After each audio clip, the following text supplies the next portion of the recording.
So, He got so shitty with her and was like, she's like, excuse me, well, I'm not Mexican. Yeah, he's nuts. so we got, so we have a lot, we have a lot to try and squeeze that, we were trying to squeeze into, a little over 2 hours. And the very first building block with the framework is very important to understand, so that the rest of this will start making some sense. I know everybody has a busy schedule, and we're going to get you out of here at 1. And if we get you out of here at 1, we're most likely not going to be able to get to the comp pulling thing as a group. But what I will do is I will send out another date in the next week or so that we can all jump on Zoom, and I'll walk you through it, and we'll see how to do it. Now, in addition to that, this next part that we're going to go over, now we're getting to property specific, and the number one problems that you have, or that we find, the 2 or 3 top problems that we find when there's a problem with a deal on the lender side. Yes? I'm sorry, I just want to, I'm gonna have to leave at 12:40. That's I don't fine. wanna be rude. No problem. Okay. Yeah. So, in addition to that, after 1, I'm going to stay here. If you have a specific problem or property or issue that you would like to address or get on the computer and pull comps, I will stay and do that with you, absolutely. But for those, I know everybody has a busy schedule and being self-employed. If you need to get out at 1 or a little earlier, we're going to go ahead and get you out. Second, I also want to say again, thank you, because this is a beta class, and all the information that you gave me at the beginning and up to now, it's been very informational, because I want to design products and programs and workbooks that will be a guide for you, so that you'll be able to have a quick reference going forward. Things not on your subjective. Oh, yeah, Microphone recorder. Yeah, so my recorder's not on, but when, it's a beta class, our charger ran out, so. I'm still filming, and you'll be able to we're watch still this later. filming. Just the Okay. audio clarity won't be No, perfect. Yeah.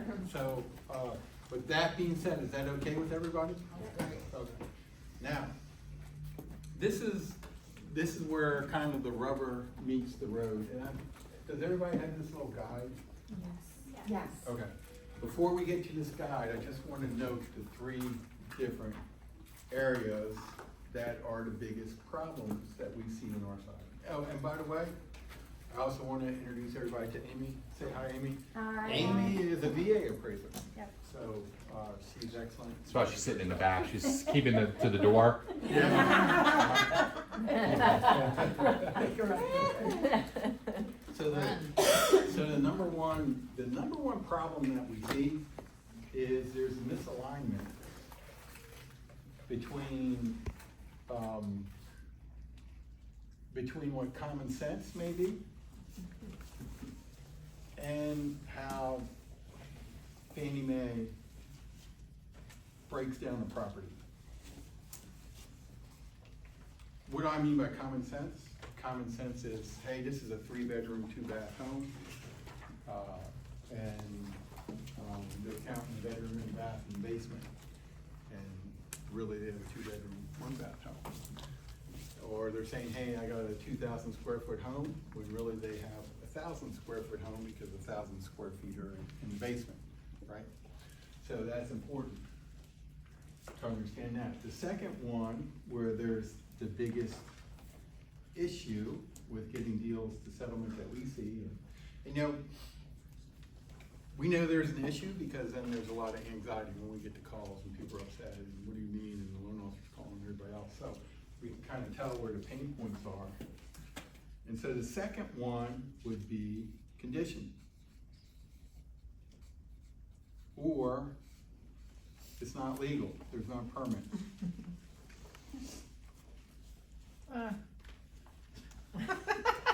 I'm just kidding. Yeah, we've had that conversation. Yeah, So many questions. So that's it, and then the last one, and condition and permits,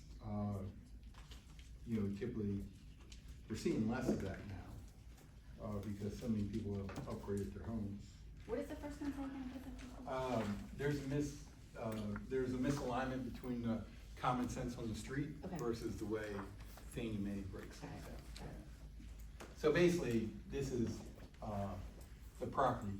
You haven't, the property hasn't been properly intake so that you know exactly what you have Sure.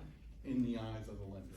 You know what you have in the eyes of the market, but it may not be the same as the eyes of the lender. Does that make sense? Yes. Yeah. That's all reasonable, that's fine. So then the last one outside of the condition and the permits is the funding program.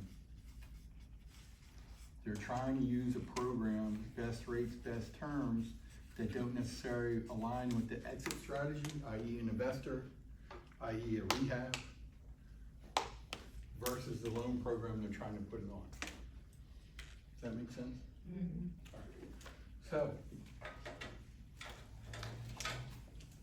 my goal with this session here is to really help you focus in how to break down the property and understand what you're working with in terms of the lender, and then also what other type of properties to compare to. I know that we'll have a lot of questions about what adjustments to make, but for this session first, we gotta first understand this.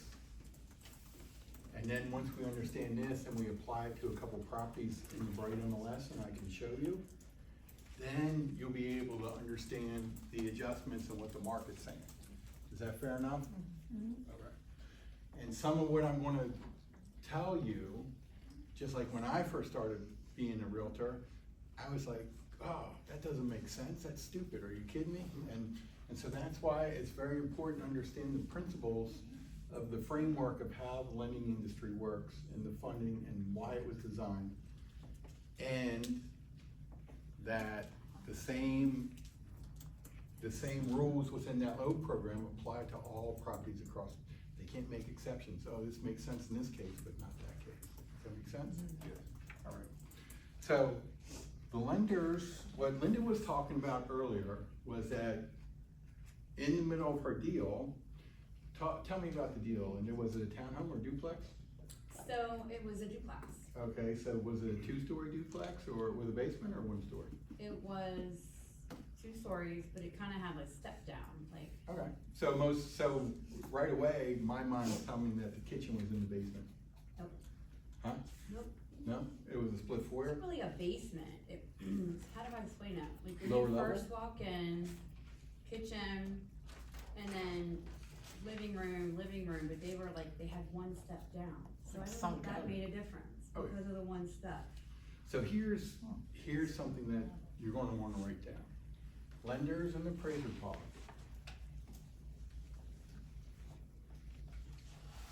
They call it gross living area, okay?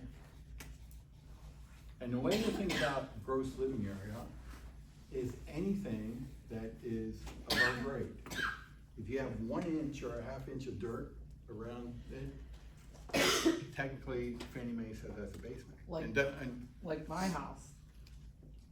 Vacation Drive, remember? yeah, The front windows of the lower level of this split foyer had less than the bottom half, mulch was right there. However, that same lower level had a walkout and no steps to walk out and up, just a walkout. This is a So- big thing that so Steve we're gonna- Hutton was, I thought it was huge, especially where we are in this general yeah. So that, geographic area. so that's a. It was a that's huge disparity. That's a great, I mean, it's a great point, and we're gonna talk about that in 1 second. Okay. But, I'm wrong. the way to think about gross living area, I'm wrong. It is kind of like, you see how it goes down, Yeah. so more than one step.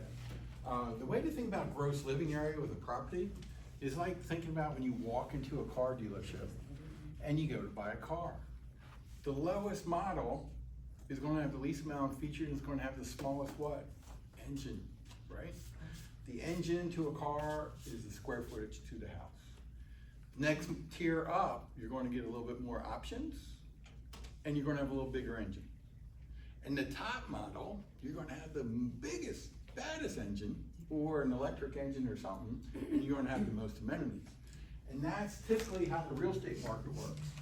The smaller the square footage in general, not, you know, we're just talking in broader terms here. The smaller the square footage versus the larger the square footage in the neighborhood on the same type of property. They're gonna be two different price points, because typically they're gonna be nicer up here than they are down here, in general. Would everybody agree with that? Yes. Okay. I love the analogy, the engine. Yeah.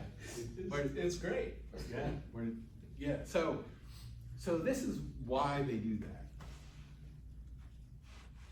They wanna be able to create a system where somebody sitting in Boston, getting ready to buy a pool of $100 million worth of loans in bulk, and maybe those properties are in Phoenix, or Dallas, or Alabama, or Coeur d'Alene, Idaho, or Washington DC, not all parts of the country have basements.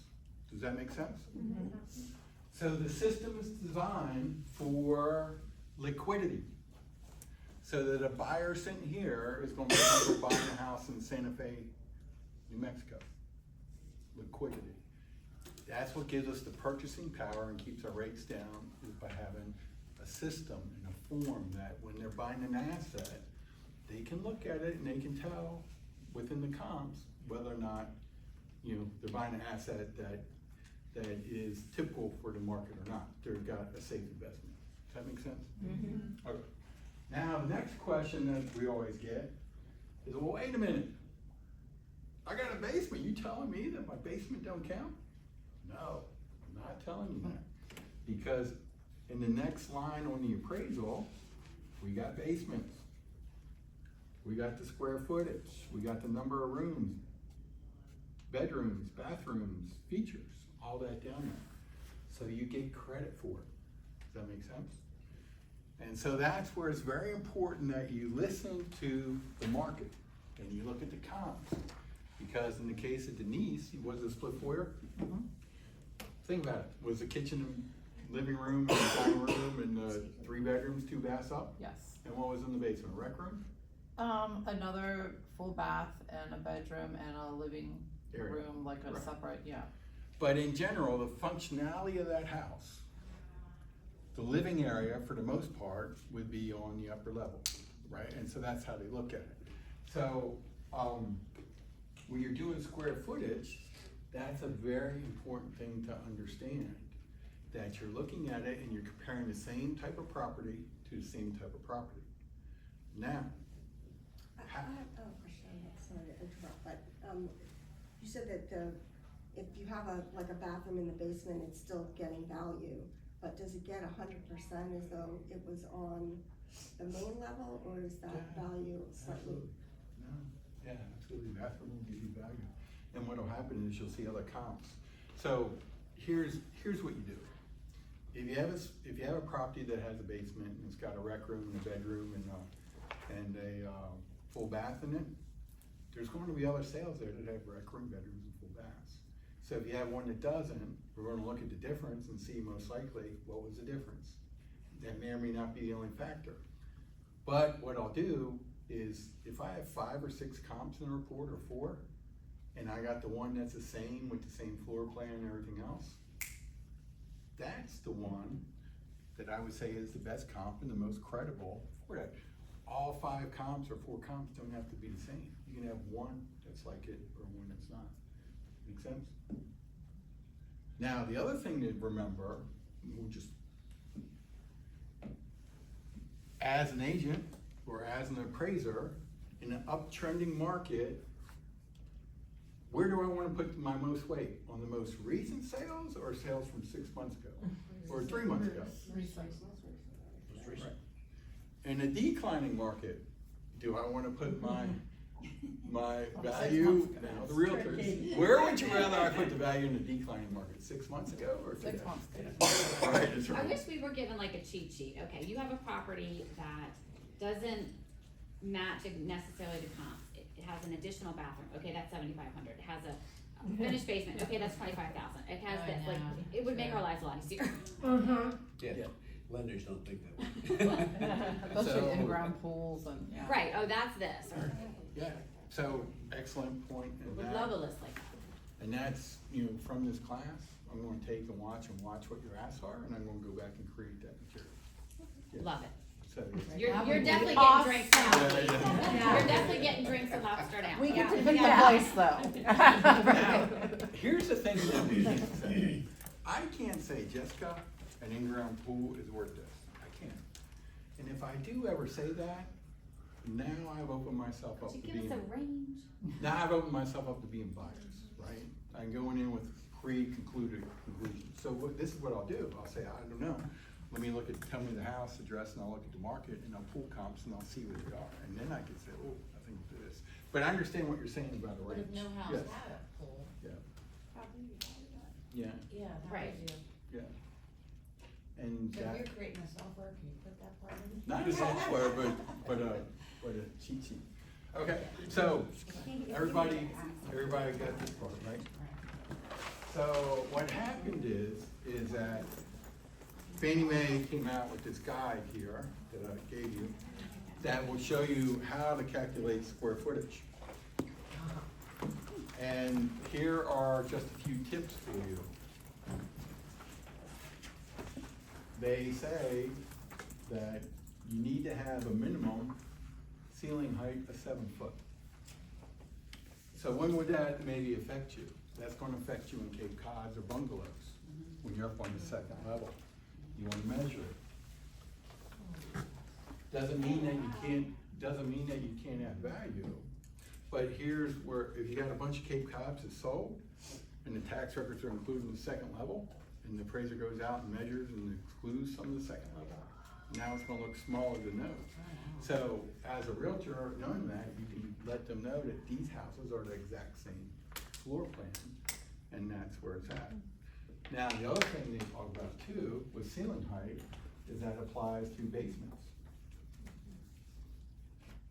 So if you're doing some rehabs, or people renovating, and the basement height is less than 7 foot, then it could be a problem, as far as not counting towards. 7 the foot ceiling is the height. minimum.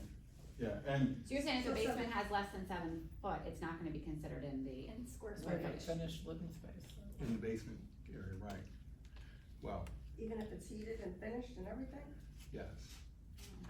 But if you tell me that that's typical for the market area, even though I don't put it in the square footage there, I can make an additional adjustment within the report and say that the market accepts this. Technically, it doesn't meet your standard for square footage, but the utility and the market expectations is that they accept that.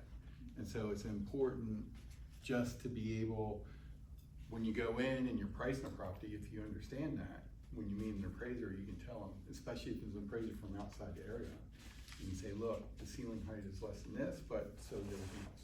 Rehoboth Beach, they limit the amount of square footage per subdivision, so if people are building a new house, they can't typically do a basement, they don't let them do that, but if the ceiling height is 7 foot or under, they can do the basement, finish it off, but it still doesn't count as square footage.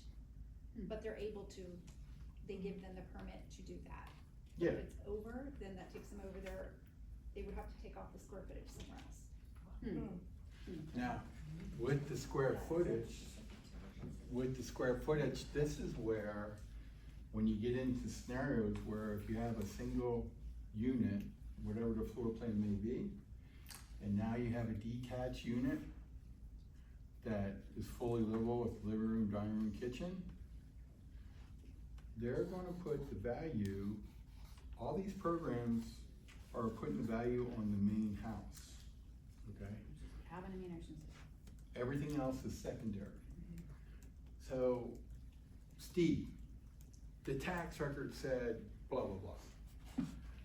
What I can tell you is this, the tax records aren't always right, or they may be right per the county standards, but the county doesn't necessarily go by Fannie Mae's rules, right? And this is a lender's rules who's lending money on the house. It's not my rules, anybody else, it's just what the lender says, this is how we want it valued. And so this is what would happen. When I first started out, I was building modular homes in Prince George's, we would go down to the county and we would take our plans and we would go, after we went to parking planning and got everything down, they would take the footprint. And the footprint could include the garage, the footprint could include the two-story foyer or family room. And we would hand it to them, and the county would just calculate it all up and multiply it by 2 or 3 stories, whatever it was, because they wanted to charge me the most for the permit fee. They didn't back it out. They didn't care. That's not necessarily how Fannie Mae looks at it. And so when you're intaking a property, you know, that's something to be aware of. Jessica, when you were showing that house, street sense is, man, we got some great value, and you do, that's a great property, right? But for the program that they were trying to put it in, it didn't align with the way they were looking at the property for stuff. Does that make And sense? it does, I mean, I felt like I did the listing agent's job 100%, but the listing agent said, my client said if he doesn't get You did do his 695. job. I did his job, but the Yeah. listing agent said, you know, my client, the seller said that if we don't get 695, he's gonna take it off the market and rent it. My client said, just do whatever you want, whatever you need to do, I want this house. So I appreciate your help very much, I learned a lot in that transaction. Right. And you were the buyer? I was buyer's agent. Isn't it only the buyer that can challenge the appraisal? She was a buyer's agent, yeah. Right. So you- Yeah, the you buyer have to- was upset. The buyer listing was agent not- can challenge. I tried, they tell me, no, the buyer's the one. that has I've to challenged as challenge. a listing agent. Did it go anywhere? So, One thi- night. so this is what One Pat, Louisville that did, yes. this is what Yeah, Patty's talking about. I did. Rocket Mortgage or somebody like that big got sued because somebody in the transaction that was party to a commission challenged the appraisal and the buyer didn't give the authorization. So they got sued by the buyer at some point down the road saying, you sold me a house that was worth too much. So now you have some lenders, the CYA, that are saying the only way we're gonna accept the challenge is the buyer has to write it in. The buyer wrote it in, but then as the listing agent, we also challenged it for VA and won. How does that apply to like downtown Annapolis, that, you know, when they're encouraging the accessory dwelling units, do they come into play at all for Valley? Yes, and this is again where it will play in. If you're selling something and it's common, or there's a lot of properties with accessory dwelling units, the market's telling you what the price point is. If it has an accessory dwelling unit in Annapolis, most likely, those units are selling for more. So it's not a problem, we got market data, right? It's saying that's where we're at. And that's the big thing, and that's the thing when we talk about what's the adjustment or what's this or that, the whole way, and this is a key principle for you to understand, not a tactic on how to figure out, or a strategy on your process for making the adjustments, but as long as you can understand the key principle as to how they look at it, and everything is arrived off of market activity. What's the market activity? And the market activity, you know, if you have a house with this feature, you do your search and see if you can find a house with this feature, and more often than not, probably 80% of the cases, you're going to see that there's other activity there in the immediate market area, or you may have to expand and go back a little further or a little wider out. Is that making sense? Okay. Sounds good. Now, the other thing where there's a big misconception, or this doesn't meet what Fannie does, is open areas. When you get into an open area like a two-story foyer, a two-story family room, or you have a very spread out floor plan where there's a lot of high ceilings, you know, if there's a second level and that space isn't there, they don't count that in the gross living area.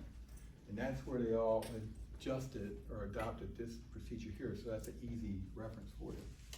Now, we all know that if you go buy a Ryan Colonial or a low-end Colonial that's got 3 bedrooms or 4 bedrooms and 2.5 baths, and there's no two-story foyer and there's no two-story family room, and it's 2,200 square foot, and you come over here to a higher priced builder and they got a two-story family room and two-story foyer, and that's also 2,300 or 2,200. Is it the same house? Would you pay more for a house that's got the two-story foyer and two-story family room? or one that's a box on box with just 9-foot ceiling over you, right? And so that's where, by paying attention to the market and understanding, you know, if someone goes out and gets an 2,200 square foot home, and it's a box on box with no open area, wait a minute, the market's paying more for this house, let's go get houses that have similar floor plans. You wanna make sure that you get the similar floor plans. Does that make sense? Mm-hmm. Just like the car, you know, the smaller engine, you know, they could have a little more option on it, but if there's still a car without the big frills and whistles over here, it's gonna be a different price point in this market. You know, they may pay a little more for that in here, but they're not gonna pay a price for up here, right? Likewise, if you have a property that's up here, you don't want them to go down here and take these comps. Does that make sense?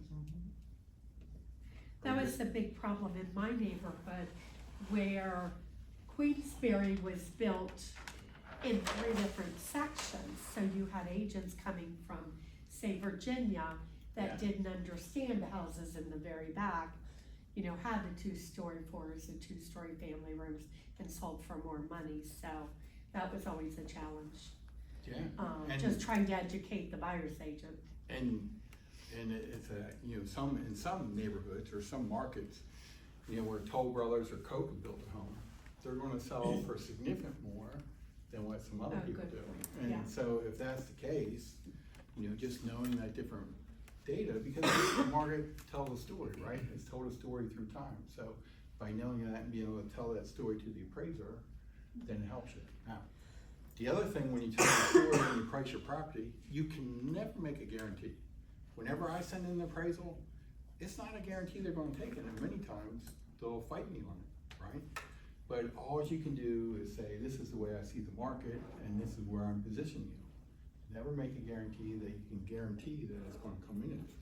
You can fight for it and be their advocate, but you're not the one that has the final decision. Does that make sense? Yes?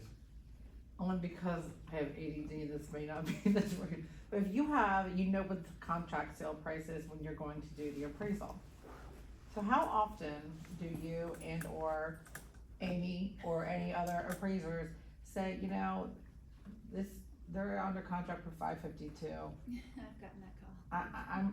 I'm really at $549, but how often you just go, I'll do it for $552. Like I mean, seriously, I know it happens with you, or how often, and Yeah, I no. just wonder how, really, it just came in So at the I- appraised so I- value, came in exactly what my sale price is. It's not right. I think that's a great question. Am I just that freaking smart? Let me Oh, pause no. filming. Alright, let me turn off the camera. Alright, tell me if you wanna answer that.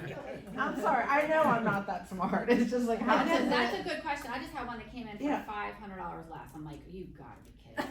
See, this is $500. gonna hurt my feelings, because $500. every one $500. I've done has been within $700, every sale that I've had, and the number I put on it, and I like pride myself in that, and if he says yes, we just you Then maybe I'm break smarter my than I heart. look, I don't You are know, gonna but break my heart. but then like, Because how I feel like fu- that's a But it's always like, it's such a specific sale price, So- $552.5. So- Really? So this is what I would say about rounding to 500s. Or to the sale price. I never believe that I'm good enough to get it to the 500. I always stick to the 1,000. Yeah. The only time it ever, for me, breaks down into a smaller number is in some cases where you have a property that's ground rent. So let's say the property appraised for 200, and now we gotta back the ground rent off, and the capitalized rate is 1633. Yeah. So then I would do that. But in the price points that we're at now, when you're dealing in 4, 5, 6, 700,000, I typically stay in the thousands. Amy, do you ever go to the 500s? Never.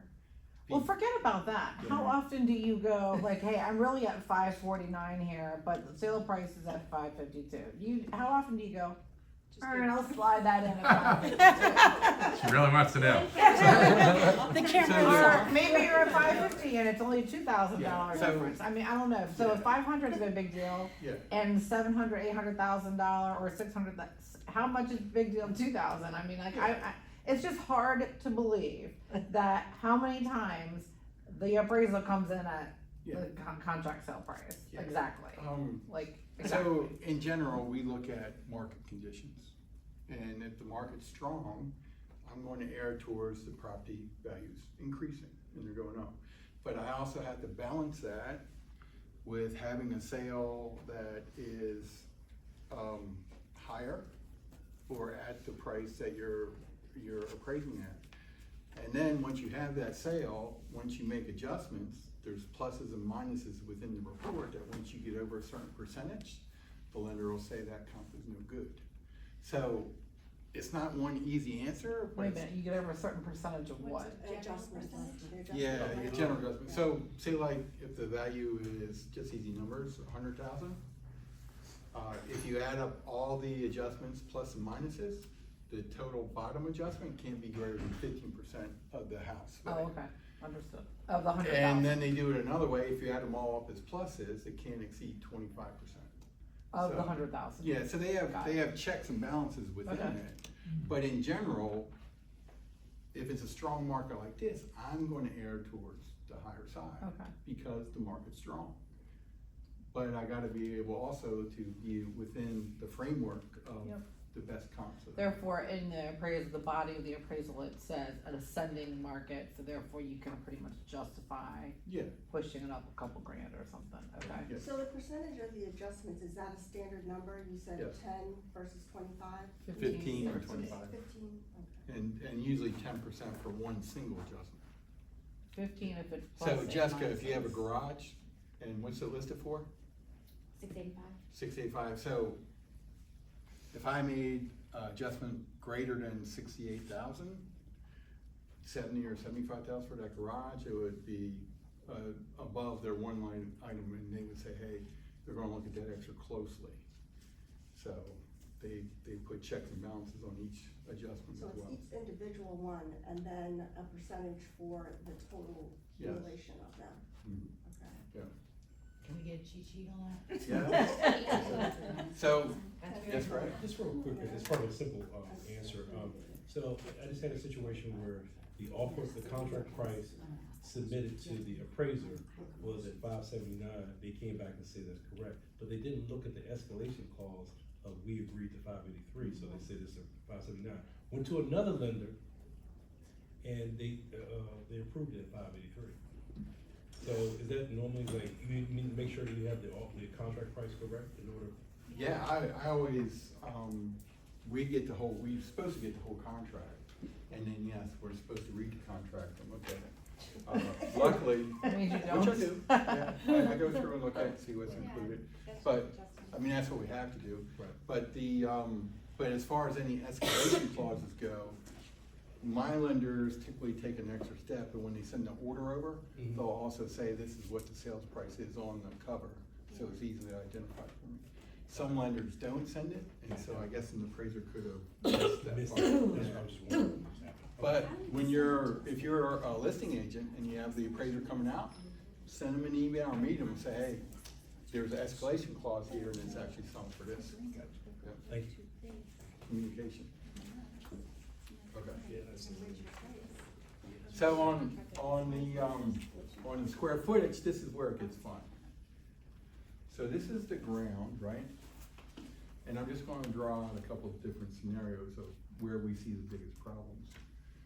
If you have a rambler, usually this will be the first level, and then the second level will be underground. It can either be totally out of ground, it can be partially out of ground, or it can be hardly out of ground. You know, you can see different ones like that.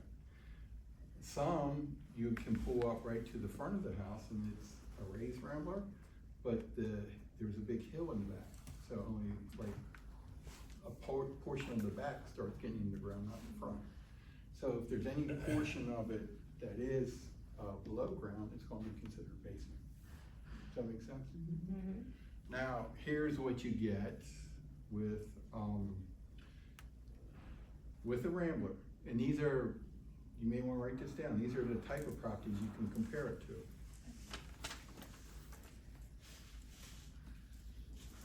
Ideally, the number one thing, let's say you have a 1,200 square foot Rambler with 1,200 square foot basement.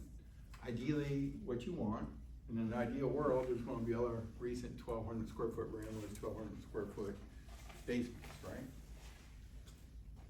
But let's say there's 0 Ramblers that have sold. The next one that you can compare it to would be the split level. Here's the ground, you got part of it out of the basement, not all, but your main living level, like here, is still the same. You can compare it to a split foyer. Does that make sense? And then the next one, which is a little bit more tricky, is when you get into the split levels. The split level is like someone took a saw, cut it in half, and you jack up one side over the other side. And you got, the bedrooms are up, you got 2 or 3 steps, and you go down, you go down. Does that make sense? Here's what you need to be careful of with split levels. A lot of times, the tax records will include these 3 levels, this one here, in the square footage. So you wanna make sure that these two, cause when the appraisal comes out, they're gonna count this as square footage. And typically, it's not gonna be a big deal, as long as we've got other split levels, cause we'll do them the same way. But where it could be a problem if there's no other ones, you have to compare it to a Rambler or a split foyer. Makes sense? So they count the 3 levels, but not. So this course. 3rd level typically is below grade. Okay, got it, okay. So you know okay. how you walk in and you got the living room, the dining room, the kitchen? Yeah. And then you would go up Yeah, either and 2 or then 3 they stairs, come or the you go down. upstairs, Yeah. okay. But so a Rambler, a split level, and a split foyer would be houses that you could look at and pull comps from those style Yes, houses. But not like a Rambler or a split foyer to a 2-story, that's correct. even if the 2-story had, like, Basement. the half. So let's do it this way. Okay, so now we know the property. So we know the style of home, and we have a good idea of the square footage, the GLA. The next component now is going to be condition. Is it rehab? Is it average? Is it below average? So in a given neighborhood, if the style of home you have is renovated, and the other sales are average or below, that are the same, you can go over to the other models if they're also renovated with similar renovations. Because now the market's telling you that whether it's a split foyer or Rambler, or they split it, that the markets, will accept all of those floor plans, and that condition is a component, as we know. Does that make sense? Yes. All right, now it gets even funner. Are you guys having fun yet? Am I confusing you? Uh-huh. Am I? Yeah. I'm confused. And that's a, I do this so often that it just seems so, so second nature, that if it's harder, if it's new and you're only gonna retain a portion, we wanna make sure that we're going to be able to address that for you, and I will. But for now, let's just follow this flow if you can. Now, when it comes to some properties, especially when you get into townhomes, this is what you wanna keep in mind when it comes to a townhome. You got all different types. You got the kinds with the garages, and you got the 2nd floor and 3rd floor, and it's all above grade. You got some townhomes that have the garage in the basement, right? In the back. Yeah. And then there's also some townhomes where you got like these piggyback guys, where you got one unit above, and then this unit, in some areas, in some parts of Montgomery County, this unit is all below grade, right? So, it's important to understand how to look at the square footage, and when you're pulling your comps, to make sure you're pricing it off of similar models. Because in any community where there's a lot of density, there should be a lot of activity, usually. And that activity will tell you the different price points for the different models. That activity may also tell you there's no difference in price point, that they just wanna be in this market area. Does that make sense? Okay. The way that square footage is designed or determined for single-family homes and townhomes is they go by exterior measurements. So they're gonna measure here to here, we're gonna measure here to here, and multiply it, and that's what we're gonna get. So there are some cases where some people will say, in a subdivision, I have a 3-bedroom, 2-bath, 1,200 square foot Rambler, or I got a 3-bedroom, 2-bath townhome, and they're both 1,200 square foot. That's all it counts, but mine, they took out a bedroom, and now they got 2 big bedrooms. So I got a 2-bedroom, 1-bath. And what we're gonna go by is we're gonna go by the square footage. And when it gets down to, you know, a townhome, whether it's 2 bedrooms or 3 bedrooms, or single family, they've opened it up, if the square footage is the same,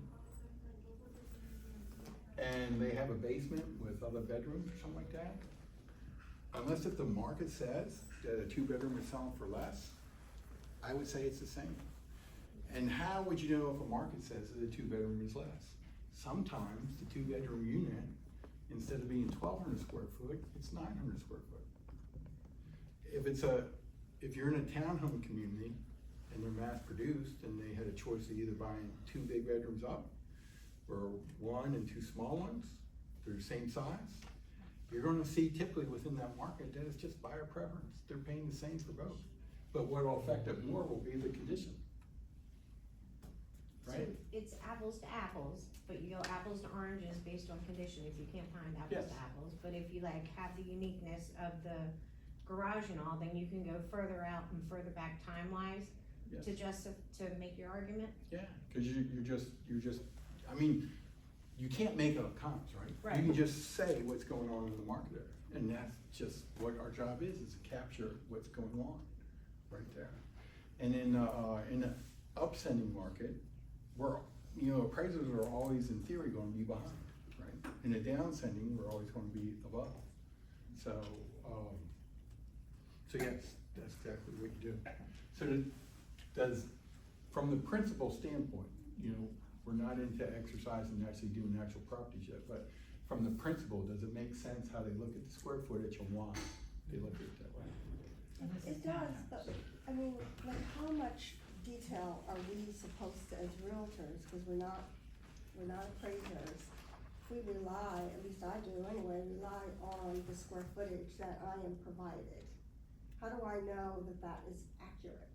Ask that. Yeah, so the Well, question I is, mean, previously you said not always, the tax record is not always accurate. Right. So, I go through the multiple. I had that, cause I had a house in Riviera Beach where they had been paying taxes on a basement and a second bathroom since they bought the house, and it was a 1-story, 1-bath, and there was no basement at all, so I had him, and now I've gotten to where when I have a listing, I tell them, I need you to review your tax records and make sure it's accurate, but there's an app on my phone that'll, if you're not gonna measure the outside, it'll do the square footage when you walk through, and I do that just to cover my tail. yeah, so What's So it? here's the way I would do it. And here's what I have. Jessica, in your deal with the single family and the building on the outside, just, having that and at the tax record, and you may or may not have even looked at the tax records, I don't know that I would look at the tax records when I'm showing somebody a house, right? But, when you go in there, if the tax record says an 1,800 square foot home, and you're walking through a 1,100 or 1,200 square foot Rambler, it's gonna feel different than the 1,800 square foot Rambler, right? Right. And then on the other thing, anytime you have a second unit where the garage has been converted, they've added the addition, they have a shed out back that now that they've converted to a workshop or studio, that's another red flag. Maybe I should just double check the square footage. If you have a property that has a 2-story foyer, 2-story family room, and all your other comps are not 2-story foyers and family rooms, you wanna make sure try and make sure that that square footage was backed out and not included. Because, you know, if they're comparing it to an inferior product, you know, cause they're just going off of what's there. So those will be red flags as to when. It's usually in conversions, garages, converted to living space, family room, addition off the back. You know, if you have a very big house and they have a lot of open areas, those are good ways to do it. Now, let's say you have a huge house that's got a bunch of open areas and it says it's 3,800 square foot, and everything else in the neighborhood, everything that's sold is the exact same model with the open house and says 3,800. Do you have to worry about it? Most likely not, right? Would you guys like to see a cheap way to figure out the square footage? Absolutely. Yes. I use this little guy. So this is when you're at the house or if you're walking through. You know, if this is the wall, I just point it back there and it tells me the size, and then I can point it over here, and write it down, and I can calculate. You have to position yourself like in the corner Yeah, yeah, yeah. specifically? Yeah, you just go over To to get the the full wall length. and just measure. And since the walls are typically 6 inches, you just write that to it. You get that detailed? Now, I mean, if you have a problem, then you could do it. You don't need to do it, but, you know, that's, How If much you're- is that little thing? I think it's like $20. What's it called? Can I move Wow. it real quick? It's the, that's, yeah. What's it? Oh, yeah, yeah. But How many if feet was that? if you ever, if you do ever, if you do ever have a problem with square footage or a question if there's an outbuilding, call me. What is that And called? That's a laser, just a digital, a Bosch digital laser. I'll send you out what it is. How many feet was that? 27 and I think 12, 15. But, Is there I'm sorry, is there like, so if you have a building on the property, is there like a maximum distance from the main living space that the appraiser will no longer, like, take that, in, like, if I have a man cave and it's down all the way down at the end of the property and, you know, does that still come into, That'll also do your floor plan. does that Yeah. also come into, is there a certain distance away from the main home that you're not gonna consider an accessory building at all? oh, so, yes. That's what it is. If I can find my words, I Yeah, apologize. so anything that is detached, not attached, where you walk through, anything that's detached would not be considered gross living area. Anything. Now, that doesn't mean that if you have a house and it's got a breezeway and something out here, like you'll see a lot of these out in Bayside and Off the parkway. yeah. But if you have other models that are the same, those are the comps you use. I mean, hypothetically, if you had a house that had a man cave that was built in an old shed on a different part of the property that was never permitted, Uh-huh. hypothetically. How do you know, is there a point where it's far enough away from the main home that the appraiser doesn't even consider it, or? The bonus? It would be, if you have a finished structure on the property, no matter where it is, if we feel that it adds to the marketability of the home and the market would accept it, I would give it value, yes. Okay. Yeah, if it's to the point where it's so far away, maybe not. How much value is given to the acreage? So, What you can use it for, right? so the acreage, this is the way they're gonna look at acreage. Depending on the market that you're in, some markets, the typical lot size could be 1 acre to 5 acres, right? And so the way the lender will look at it is they're gonna put the value again on the house. If you had like an extra sizable lot that you could subdivide off and sell it, they give this minimal value because they're gonna be secured on the house. And if this was ever sold, it would be over secured on that. So the way the lender will look at it is that, most lots are gonna be just considered excess land and you're gonna get a minimal amount for it. What about if it needs major rehab? The land? No, the house. Yeah, and then, We'll appraise yeah, accordingly. and then they would appraise it for the condition of it. So, I had this before, so the reason why, if you have a subdividable lot on the land that would be conveyed, so what Steve said, if they were to sell it, let's say they get the mortgage, the buyers get the mortgage, we're 10 years down the road, you got 20 years left on your mortgage, and you sell off that subdividable lot, how many are gonna actually take that money that they got for selling, putting it towards the mortgage now? So now you've got, you know, you're paying mostly interest on the top end of the mortgage as well.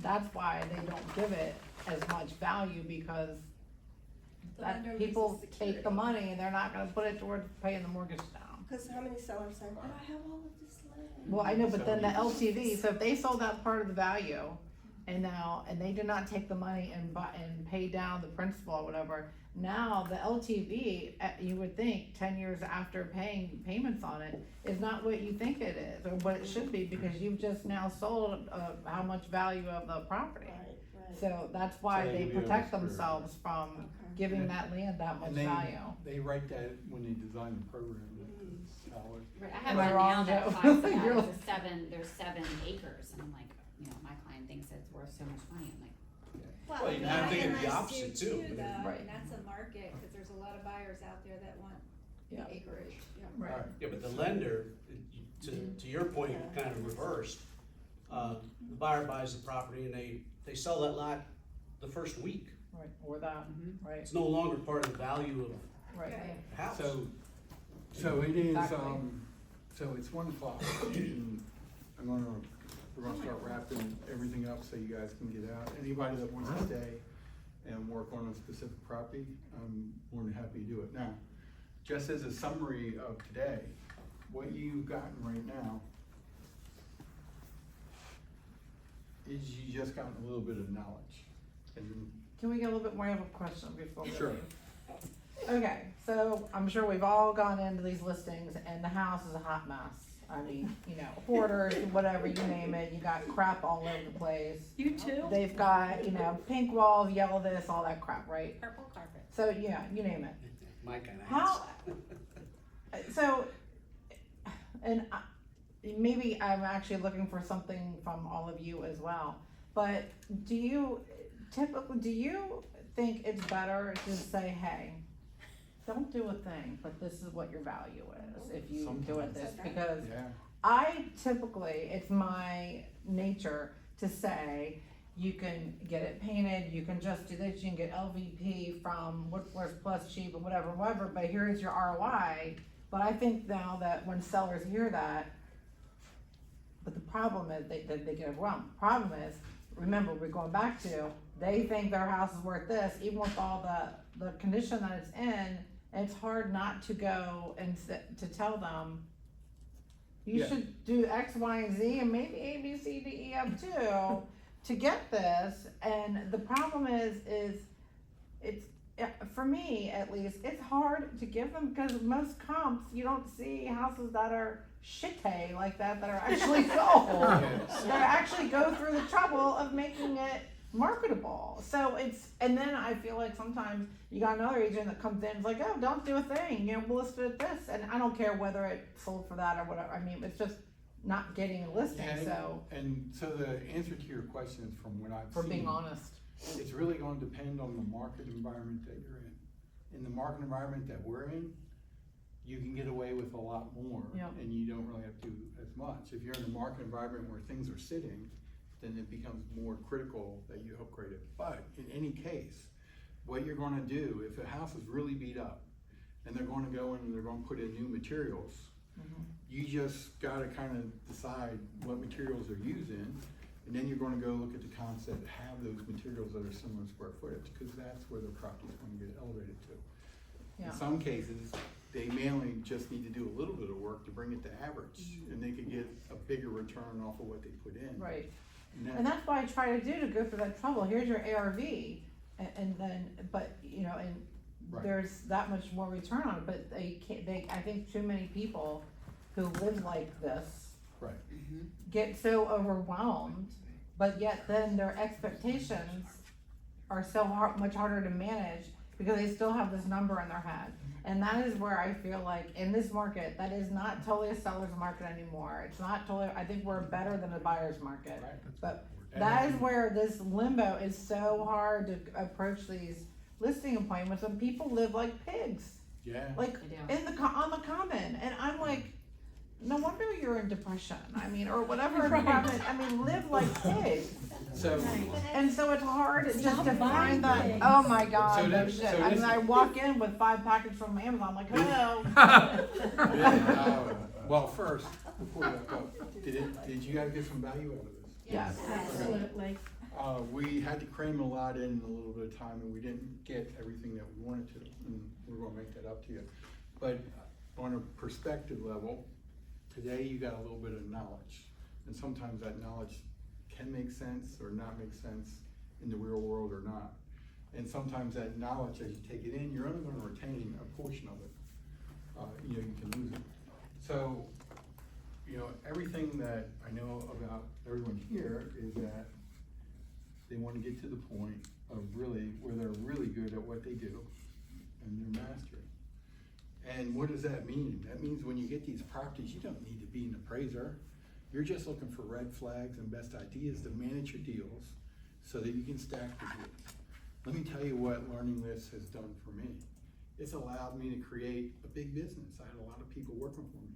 I got lenders placing millions of dollars a month, a day, a week, that they're turning around and their profits is only 1 or 2%. I gotta be right to get it out there. But by having systems and by knowing how to do it and seeing all these different type of properties, it becomes second nature and you really get good. But what's that mean? What's that do? It's allowed me, real estate has allowed me to do other things. I was able to work in the governor's office for 8 years, running around the state full time while my business grew. And it was all because I had systems.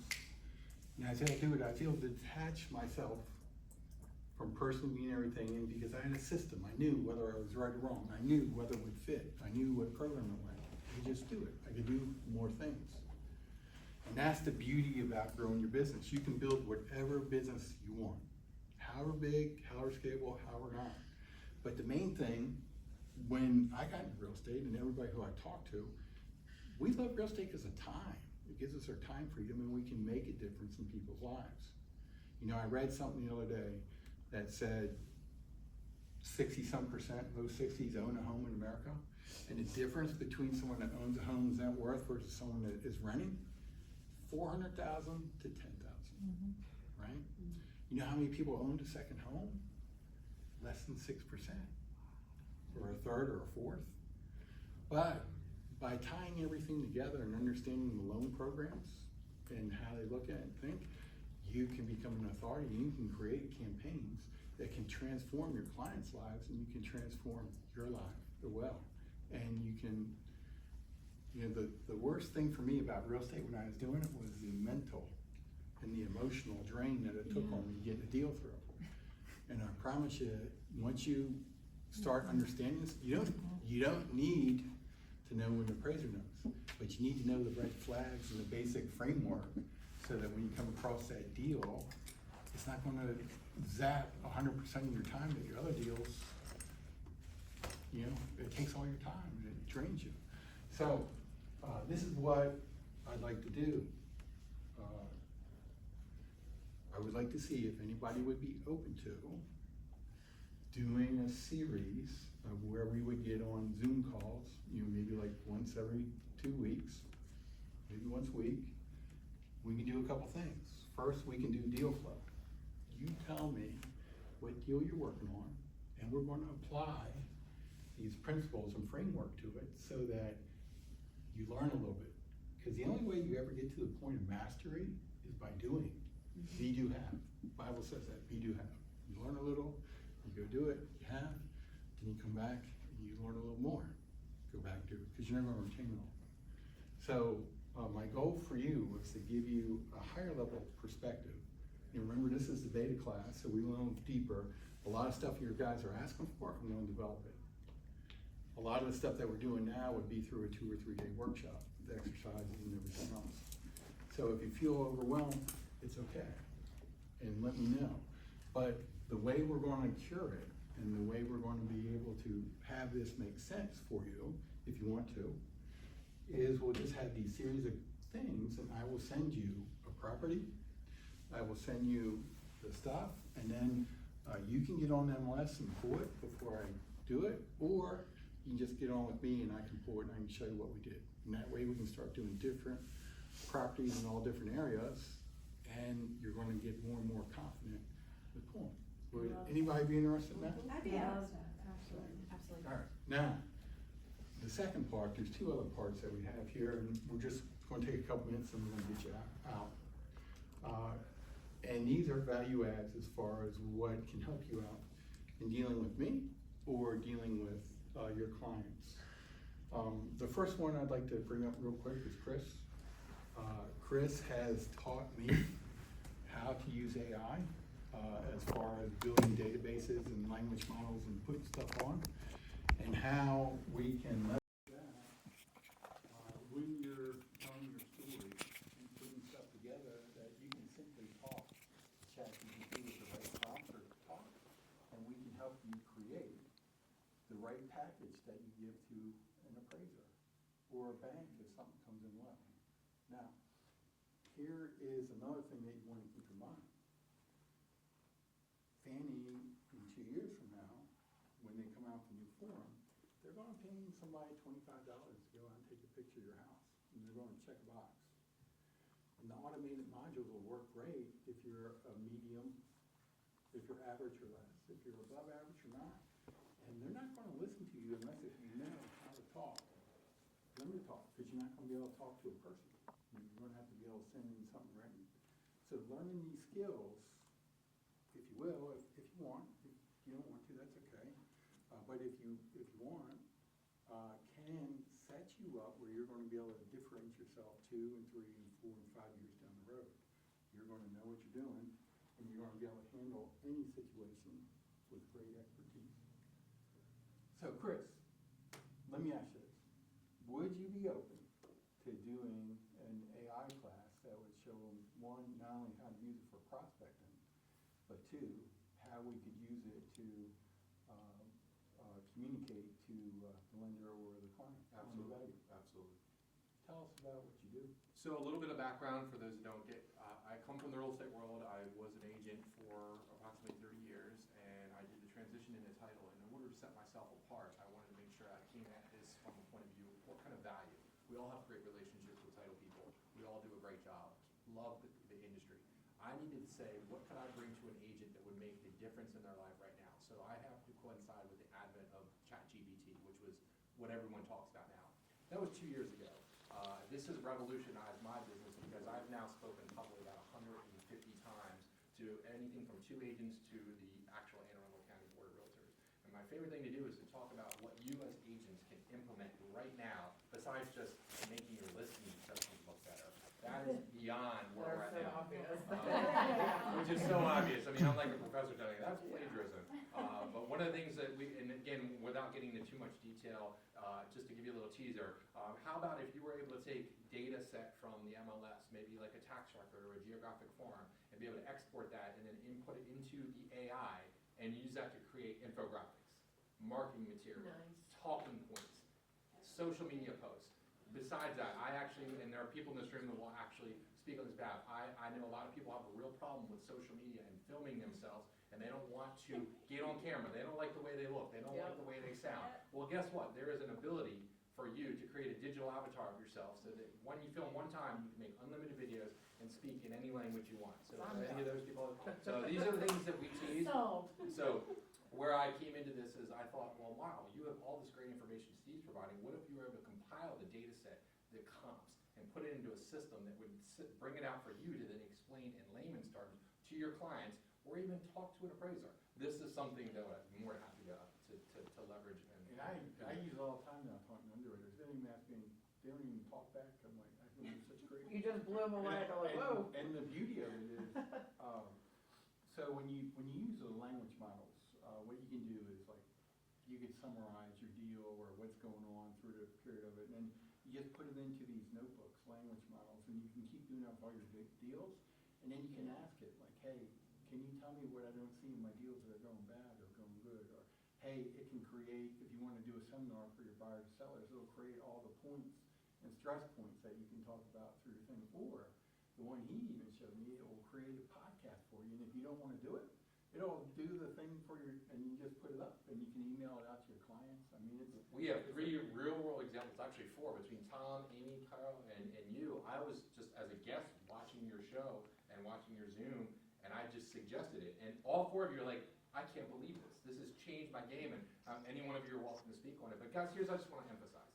You as realtors, you understand the importance of technology. We're always about the new phone, the new gadget. I mean, I know I go back to the days when we used pagers. I know I look young, I know. But I remember when the internet came out, and I'll never forget it when my mother said, Christopher, what do you think this internet thing is going to be about? Is it going to impact us in the real estate business? And I said, oh no, that's just for e-commerce. I want to kill myself basically from not realizing that. Guys, the advent of AI is going to have such an impact on your business, all of our business, everything in life. It is more impactful than the cell phone, the internet combined. Some people are saying it's even more greater than fire. Guys, it's impacting everything, and I don't care what you say, it is the future, and the agents that don't implement it, you're not going to be replaced by AI. You're going to be replaced by the agents that are using AI. So that's something I just wanted to tease you about. I'd love to have the opportunity to piggyback on what Steve and what Tom, and guys, bring to you real value that today will get you clients and help you sell more real estate. Get rid of the boring, mundane drudgery of our business, streamline yourself, and do what you best. And here's the thing about it too. We're inviting you to consider this. We're not saying that you have to do it.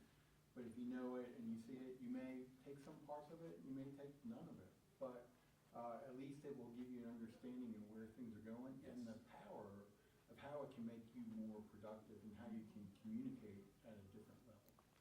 So thank you for the opportunity, and I wanted to give Tom a chance to introduce himself. And I also want to bring Tom, who can address all of your questions about innovation, everything else. Does anybody use a lot of AI now?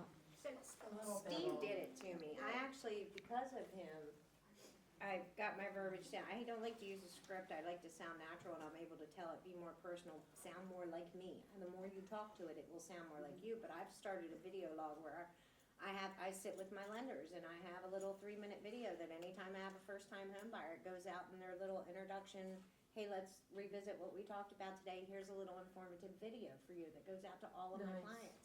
And I have it for VA. I have it for, I love it. you know, and he is the bomb. Thank you for saying that. So I met Chris a year ago at ACAR, and he taught me this. Okay. So oddly enough, I built a house years ago for Patty. I was involved in one of the last houses. Is your daughter still living in the house?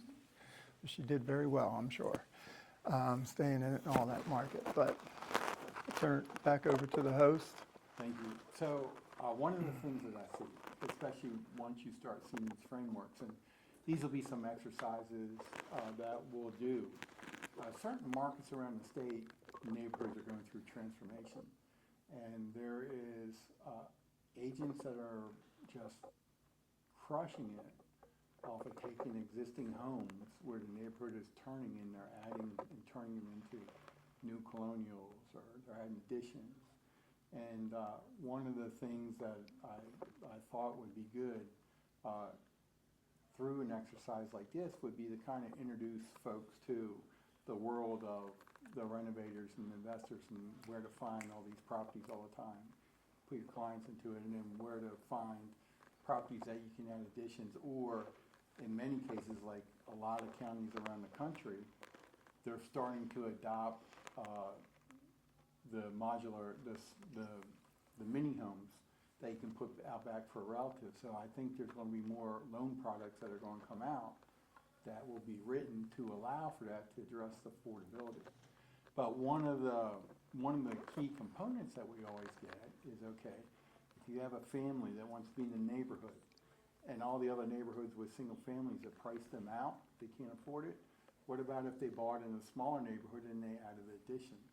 You know, what about the thought of that, and adding that square footage, what would it do? Or more importantly, what would be the cost, or how would you go about even finding out about something like that? And that's where I wanted to invite Tom in.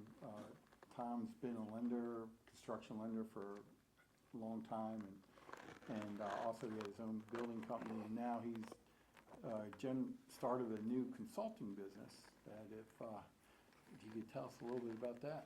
Well, my primary function is I'm with Presidential Bank, and I'm head of their construction lending division. And I'm in between events. I would have loved to have been here from the beginning of Steve's event. I've been watching his journey, and he's doing a great job educating and helping people gain knowledge. We're all gaining knowledge. I continue to gain knowledge. The MMBBA is over at Crown Plaza today. It's an all-day event, and they're talking about things that you've already addressed in this room. They're talking about AI, what's changing in the industry. They're talking about the economy, what's going on with interest rates. All of these things they can't predict and they can't forecast because nobody seems to ever have been right. But they're talking about AI, and they're talking about new products, and they're talking about trying to stay ahead of the curve. And what was interesting to me was the chief economist, what they zoned in on is in lending, 50% of all people are going to be looking to, if they're staying in their home, to improve their home. So that's where the value is, whether or not in today's environment, build it and they will come, okay? List it and it will sell. So it's not necessary that you're probably going to want to align yourself with a builder or a contractor or somebody that can refresh a home, because you don't really have to do that in this environment. But I think what's coming over time is there's going to be a listing dump, and people are going to finally say, okay, I'm out. I'm getting off of that. I don't care about my 3% or 2.75% interest rate. I'm moving on. I'm going to slow down. I'm going to retire. And a lot of these properties are going to come out, and they're going to have to be renovated or updated, whether it's cosmetic or whether or not they're just dated. So knowing when that market comes, how to add value as an agent, what can be done. Has anybody in this room worked with or heard of Frame House? Mm-hmm. Okay. So, Frame House is not anything new. I was introduced to them years ago, and one of the biggest agents in the area was doing a presentation like this, and he went around the room, and it was the Q&A, and at the back of the room, after he was done with his presentation, somebody said, as a new agent, what is the one thing you would do to help grow your business and to differentiate yourself from the competition? And he said, align yourself with a builder, contractor, or a company like Frame House that he was using at the time, so that you could help people when it's pre-listing evaluate not only what they could do to their house, but what it would cost and how to get it done so that you would get that return on the investment. So that was part one. The second part was now they graduated into, okay, inventory is tight, people are limited, they're not finding their ideal home. So what can we do to help them identify, okay, what not only is this home today, but what can it be? So I think aligning yourself as the market continues to turn, because it will evolve back again. And let's face it, there's a lot of aging inventory out there, not in listing, but a lot of houses that were built in the 70s, 80s, and 90s that are ready for updating. So if you, go ahead, Mary. So at Presidential, do you have loan programs Yes. designed for somebody coming in? I'm gonna wanna redo the kitchen, redo all of this. Is that like Renovate. We do construction and we do renovation loans. Okay. So the renovation is part two. What you're asking about, the house is existing, they're not tearing it down. It's going to stay 70, 80, 90% functional, and they want to do an addition. Even if they want to do cosmetic things.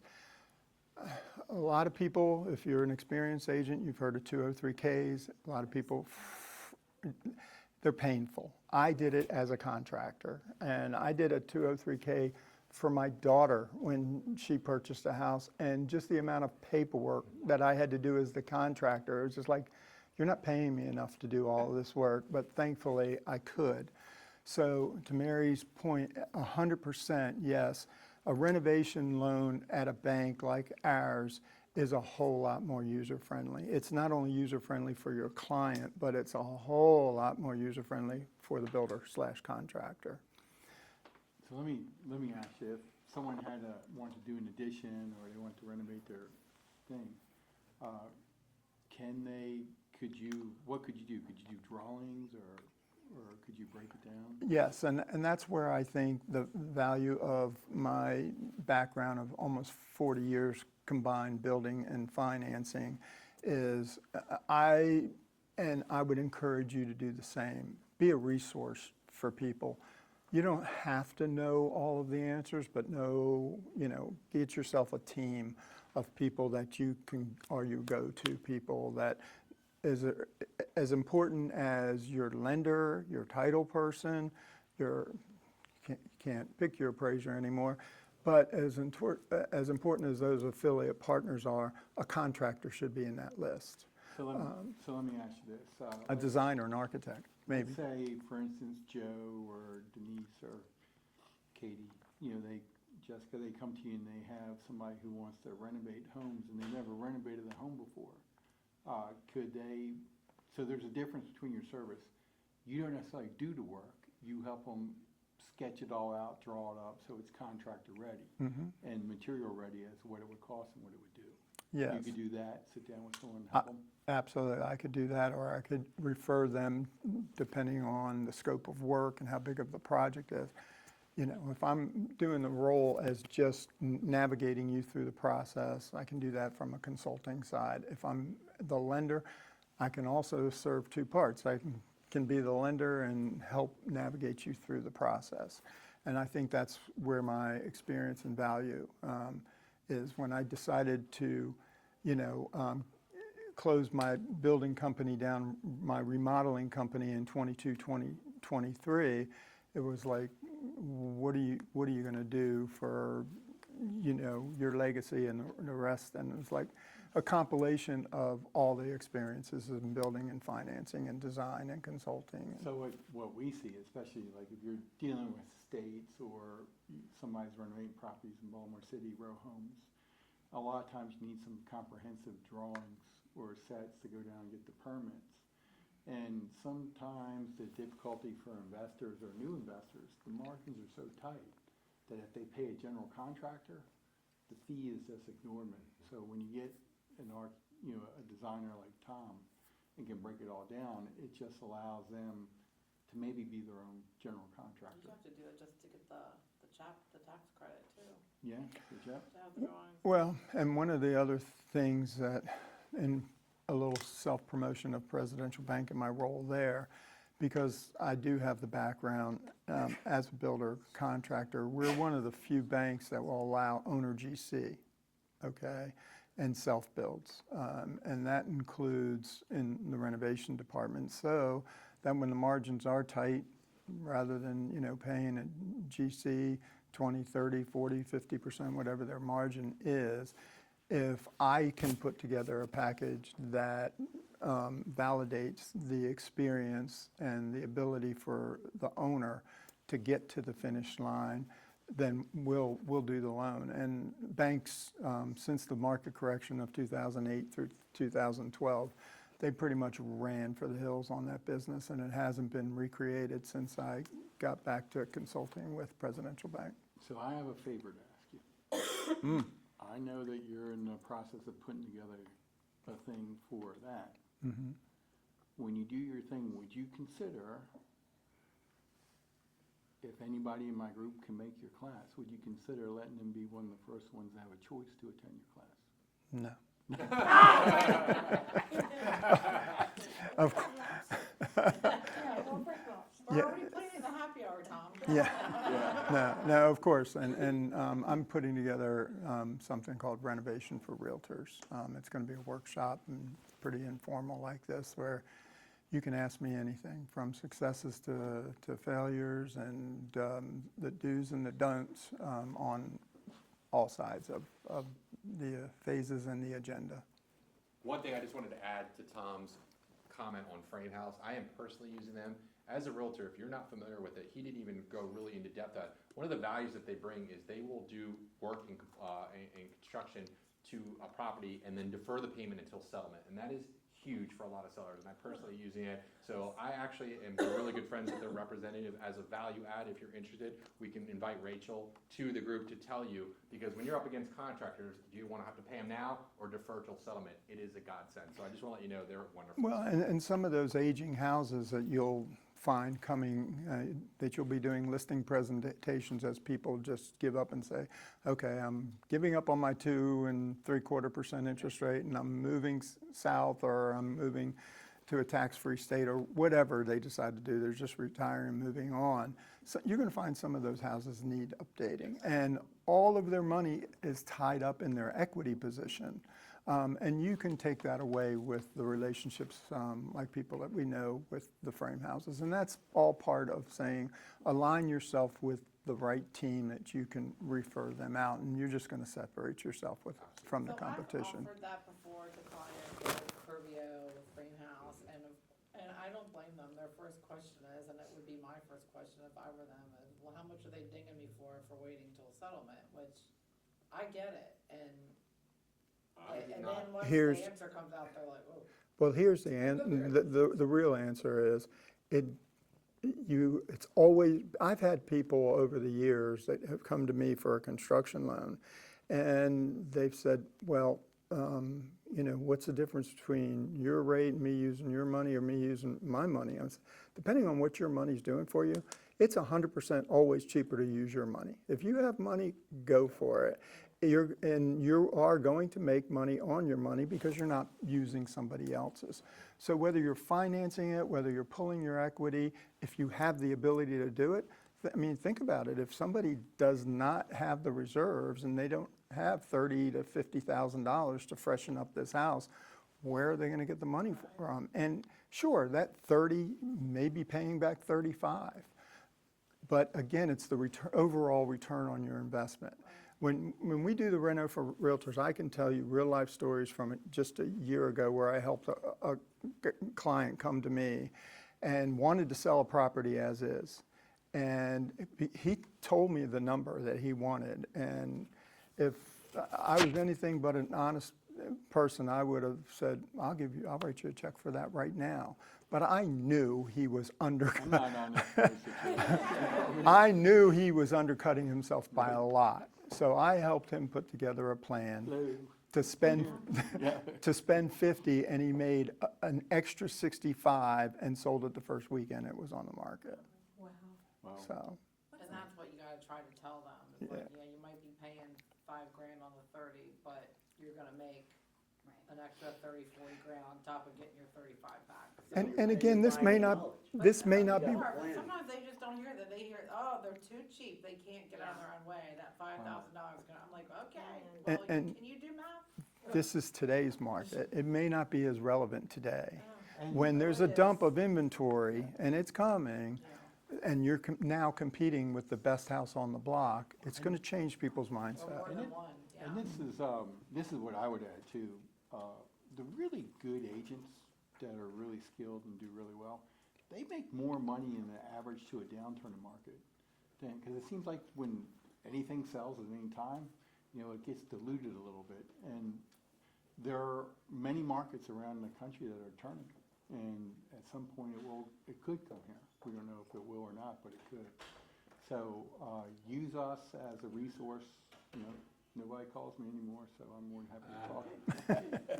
But use us as a resource, and I hope that you guys feel you got something out of today. Yeah. Definitely. And Good stuff. so we're going to get it more refined.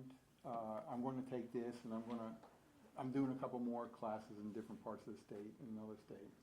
And as I get the data and all the talking points, I'm going to get everything together. And I promise you, for coming and giving us your time like this, not only, I hope you got something, but I'm gonna give you all the resources that I developed so that you'll have it.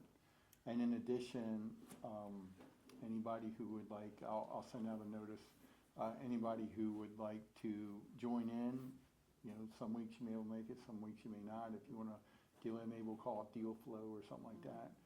Where it's just gonna be a select group, because again, I'm learning from you, how you're thinking and seeing things, and me, and that's just gonna make my communication and whatever content I do better out there. So, this is a bonus, something special that I hope that I can give just you guys, not everybody, but just you guys, that we can help you out. Yeah. Nice job. So we will, if anybody needs a deal that they want looked at, if anybody wants a deal that you want looked at, we can do two things. I can stay and help work on it, or what I did with Jessica and what I did with Ray, we can schedule a time and we can get on Zoom and I'll share my MLS and we'll walk through it and we'll record it and then I'll send it back to you so that you'll have it. That was really helpful, because Future. not only did I learn a lot, I rewatched that a couple times. It was very helpful to have it recorded and sent to me. Did you? Nice. But thank you. Thank I you. wanna say thank you again. Thank you, Tom. Good job, buddy.